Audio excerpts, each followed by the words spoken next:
बच्चों की गलतियों को कैसे संभालें? उन्हें कैसे गलत राह पर चलने से रोकें? ये आज इतना बड़ा सवाल है कि किसी के भी पास इसका जवाब नहीं है। Good morning friends. आज के इस वीडियो में हमारी ये कोशिश रहेगी कि हम बच्चों की साइकोलॉजी को कुछ जान पाएँ। बच्चे अक्सर बातें छुपाने लगते हैं, गलत संगत में पड़ जाते हैं और गलत डिसीजंस भी लेने लगते हैं। बट याद रखिए, बच्चे बिगड़ते नहीं हैं, वो अक्सर इंतज़ार करते हैं कि कोई उन्हें समझेगा। आज के समय में मी एज अ पेरेंट, आप एज अ पेरेंट अपने बच्चों को लेके, अपने बच्चों के फ्यूचर को लेके बहुत ही वरिड रहते हैं। हम एज अ पेरेंट चाहते हैं कि हमारा बच्चा सक्सेसफुल बने, एक अच्छा इंसान बने और आगे लाइफ में कुछ बड़ा करे। लेकिन कई बार हम अपने प्यार और चिंता के चलते कुछ ऐसी गलतियां कर देते हैं जिसका हमें पता भी नहीं चलता। हम बच्चों को बार बार डांटते हैं, उनकी गलतियां हाईलाइट करते हैं और उनकी तुलना दूसरे बच्चों से करते हैं।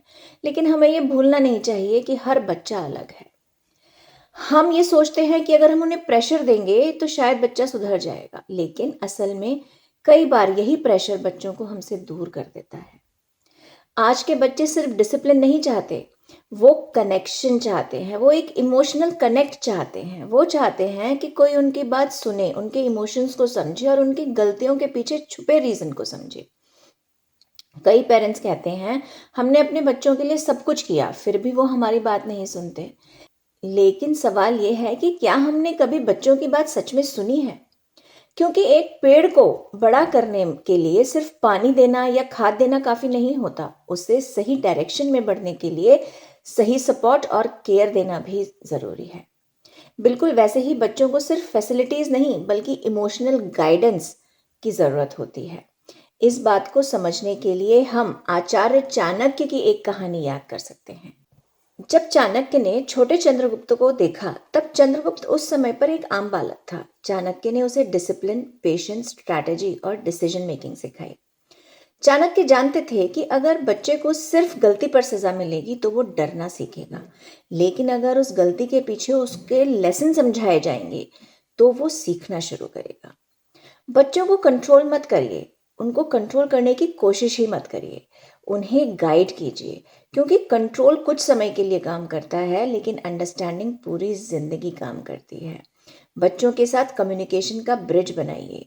रोज सिर्फ ये मत पूछिए कि आज पढ़ाई कितनी की, कभी ये भी पूछिए कि तुम क्या मुझसे कुछ बात शेयर करना चाहते हो, या आज तुम्हें किस बात से खुशी मिली। जब बच्चों को लगेगा कि पेरेंट्स जज नहीं करेंगे, तब वो अपनी प्रॉब्लम्स शेयर करते हैं।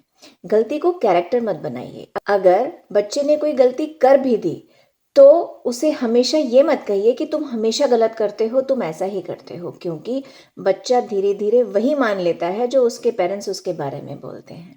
गलती को एक लर्निंग अपॉर्चुनिटी बनाइए और कहिए, तुमने गलत डिसीजन लिया है, लेकिन तुम इससे सीख सकते हो, इसमें लर्निंग है। कंपैरिजन करना बंद कर दीजिए। हर बच्चा अपनी एक अलग जर्नी लेकर आता है। किसी का टैलेंट एकेडमिक्स में होता है, किसी का क्रिएटिविटी में, किसी का लीडरशिप में। कंपैरिजन बच्चों का कॉन्फिडेंस तोड़ देता है। खुद एग्जाम्पल बनिए। बच्चे हमारी बातें कम और हमारे एक्शन ज़्यादा कॉपी करते हैं। अगर हम चाहते हैं कि बच्चा पेशेंस रखे तो हमें भी पेशेंस दिखाना होगा। अगर हम चाहते हैं कि बच्चा रिस्पेक्ट करे तो हमें भी बच्चों की फीलिंग्स का रिस्पेक्ट करना होगा। डिसिप्लिन के साथ प्यार जरूर दीजिए।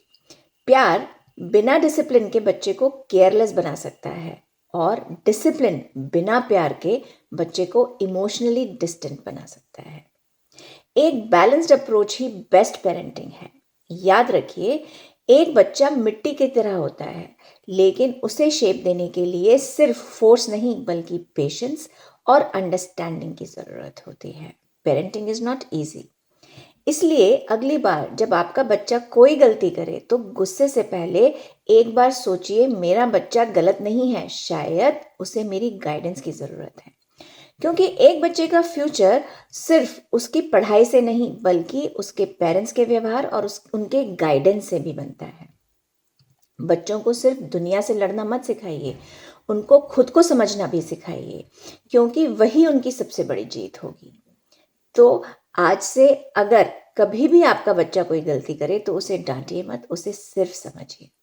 अगर आपको ये कंटेंट और स्टोरी पसंद आई हो तो चैनल को सब्सक्राइब करें और इस स्टोरी को अपने फैमिली और फ्रेंड्स के साथ ज़रूर शेयर करें, जिससे कि we all can learn and grow. Thank you for listening and God bless you.